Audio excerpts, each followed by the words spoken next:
Tanya kena kedai. Tak buka kedai bunga. Ijak orang minta sedekah. Nabi sedekah baju. Kita dah seolah kita tengok kebiasaan je. Laki maah golong lagu baru buka kedai. Yang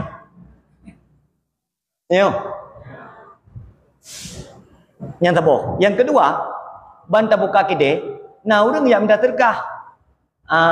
Sedekah baju. Tacok yang sedekah tajuk. Kalau nak pegang tu penelitian. Sagat lagu kedai ni watan nu tulak urang minta sedekah bunga ura ngan nu sedekah bunga ura. Pertanyaan yang kedua, pat mu tulis hanya mu sedekah bak kedai punya gola lagu.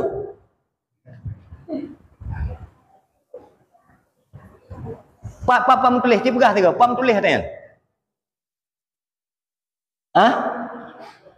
Hai, biar awali minta rezeki dengan kebaikan. Buatnya buka kedai, nyon dengan begat nak bagah kaya.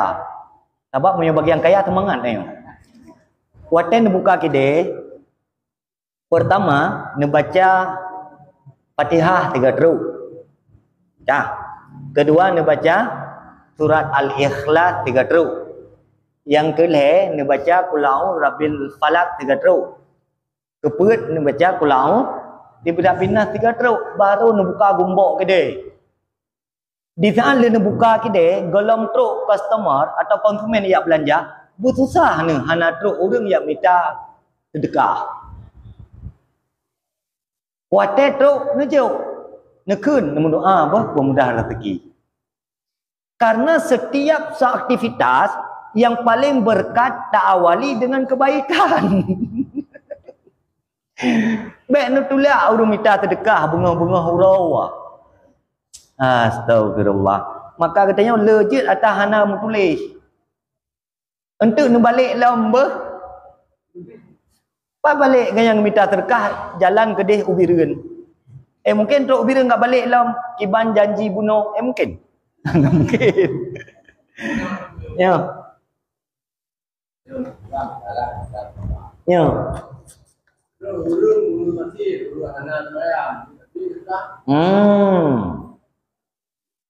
Nah, urang minta sedekah sembayang tan goyan. Enggak? Maksiat. Pertama ile urang yang hana sembayang yo, ghairu muhtaram. Makna ghairu muhtaram tidak dihormati sedikit pun.